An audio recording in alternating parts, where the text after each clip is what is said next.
आजचा दिवस असा काही इंटरेस्टिंग नव्हता. पूर्ण दिवस घरातल्या कामातच गेला. आज मला फ्रीज क्लीन करायचा आहे. खूप दिवसापासून तसाच ठेवला होता. मी 2 वीकमधून एकदा तरी फ्रीजची डीप क्लिनिंग करते. पण एवढ्यामध्ये टाईमच नाही मिळाला. फ्रीजमधलं सगळं सामान बाहेर काढलं, सगळे ट्रे पुसून घेतले. खूप दिवसापासून भाज्या पण तशाच पडल्या होत्या. काही भाज्या खराब सुद्धा झाल्या. फ्रीज क्लीन करून सगळ्या एक एक वस्तू फ्रीजमध्ये ठेवल्या. अशा प्रकारे फ्रीज आवरून घेतला. फ्रीज कसा दिसत आहे हे मला कमेंटमध्ये नक्की सांगा.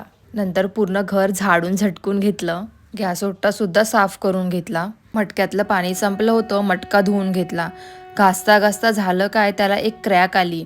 थोडा जुगाड करून कसा तरी ठीक केलं. नंतर लक्षात आलं कपडे पण धुवायचे आहे. मग मशीनला कपडे लावायचे होते, ते पण लावून घेतले. कपडे वाळत टाकण्यासाठी ना अशा प्रकारे स्ट्रगल करावा लागतो. एक एक करून सगळे कपडे वगैरे वाळत टाकले. काम करून ना खूप दमली होती. म्हटलं थोडा आराम करावं, पण ऑफिसचं काम पण बाकी होतं. मग पटापट ऑफिसचे कामं वगैरे संपवून घेतले. मला सकाळपासूनच ना खूप विकनेस होती. त्यावेळ आराम करते म्हटलं तर डायरेक्ट झोपूनच गेली.